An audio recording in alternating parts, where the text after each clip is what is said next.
What's up everybody, welcome to this video, and in today's video I'm going to be showing you how to customize your IDLE, which is Python's integrated development environment.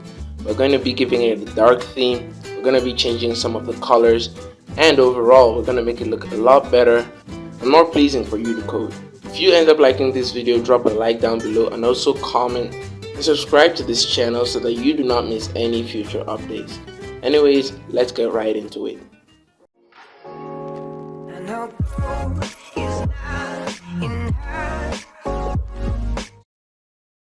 So by default, Python has a lot of different colors.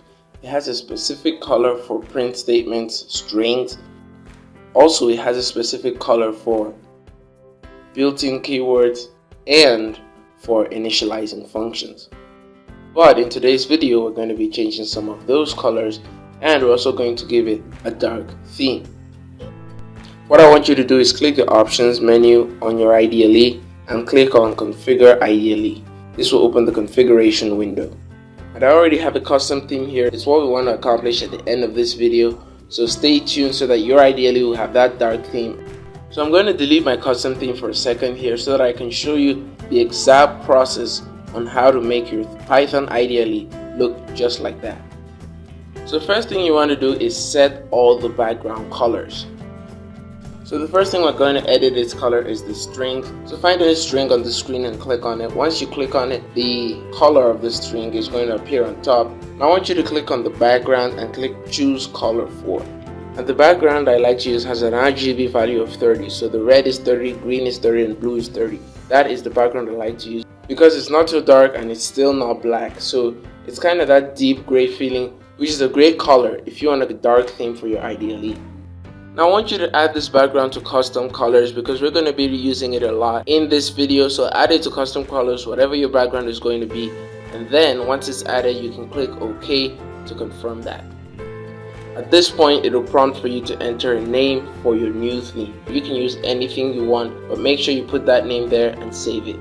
Now I want you to click on one of the variables there and it's going to show normal code or text. For this I want you to change the foreground because it's black. We aren't going to change the background yet because black on black doesn't look good. So I want you to change the foreground color. Once the color window opens up, I want you to select a color that you're going to use for your IDLE. You can use white, there's no problem with that. But for me, I'm going for a light blue because I just think it looks better. Once that color is in and you can see it on your IDLE, you now need to set the background. So you just click on background instead of foreground because we've already set the foreground. And we're going to click choose color for, and then we're going to select the background that we saved previously, which should be in your custom colors. Once it's set, you're going to see that most of the area is going to turn black because most of the code is going to be made up of normal code or text. So once that's done, all you have to do now is to set the background color, the background, the keywords, and all other things. So another thing I like to change is the color of the comments. I don't like it to be red on the dark theme, so I change it to blue. And it's not as light as the normal code or text, it's a bit darker so that the comments will look better on your code. Once that's done, you can save it and click OK. Of course, you can leave your comments as it is, there's no problem with that, but I just feel I should make mine blue because that's how I like it. But anyways, you shouldn't forget to change your background. Never forget to change the background because the background is the main thing. So every single time you should change your background. And for the comments, you're going to select our custom color and click OK, and it's going to set the background for the comments. So we change the background of the function definitions and also change the background of the keywords. No need to touch the foreground because their colors are already great. Just change the background and that's it. We also change the shell background for the shell user output and the shell prompt. We give them all our usual background and save it like that so that everything will look uniform and things won't go out of place. The editor breakpoint is great, you can leave it as it is or you can set it to your own custom colors. I just left it like that because I like how it looks. So then we change the background for the built-ins, and then maybe if you want you can change the background to a lighter purple so that it can be more visible.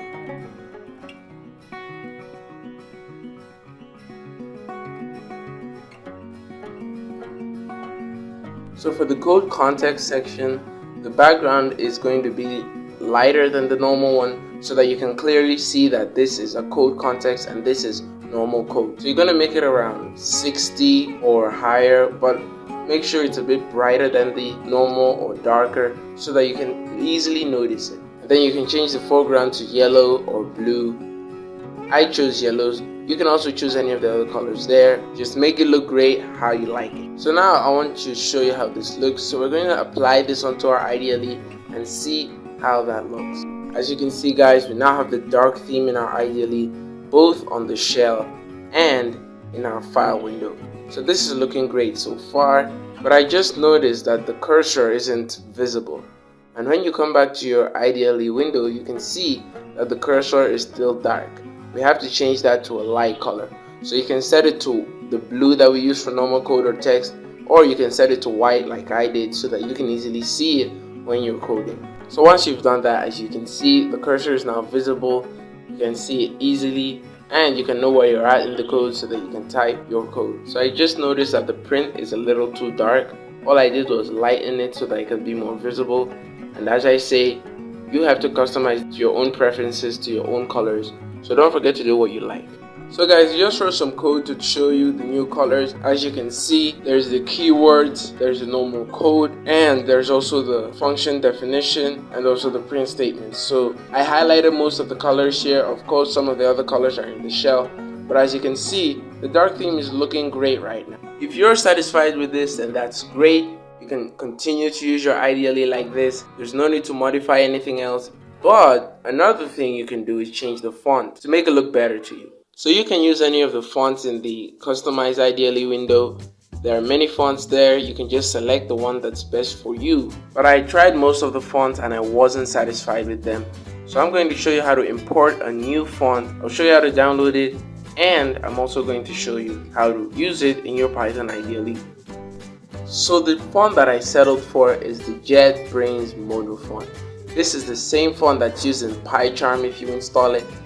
I like the font because it's great. It's just wonderful to code with the font, that's all. So to download this font, all you have to do is search JetBrains Mono on Google, or you can click the link in the description to go straight to the download and click the download font button on the web page. Once you do that, the font is going to start downloading on your computer, and it's not very big, so it's not going to take a lot of time. So once you download the font, you're going to get a zip file, and you want to extract that zip file, and you're going to get two files in a folder. One of them is a text file about the authors, and the other is the OFL.txt file. I don't know what that does, you can tell me in the comments, but what we're interested in is the main font.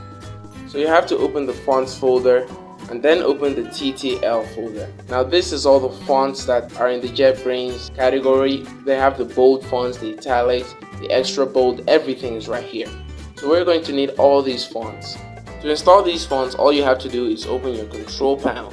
Once that's opened up, you click Appearance and Personalization. So what I want you to open is the fonts folder. Once you click on that, it's going to load up all the fonts on your PC, which is going to take quite some time. So I recommend you wait, but once it's loaded up, we're going to have to import the JetBrains font.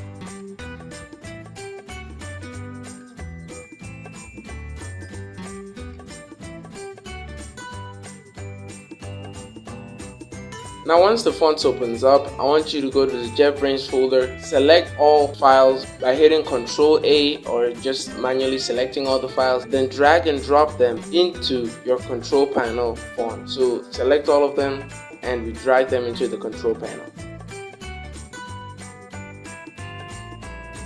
Right now Windows is going to install the fonts, which is going to take some time. So you're going to have to wait for this process to complete.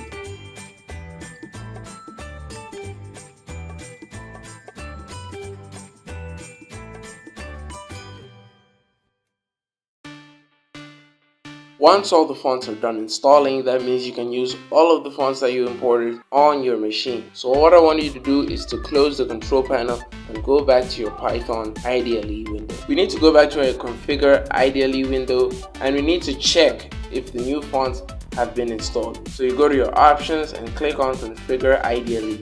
So when the list of all the fonts loads up, you can scroll down. You should be able to find the JetBrains Mono and all of its variants. All you have to do is select the JetBrains Mono font and apply it onto your Ideally.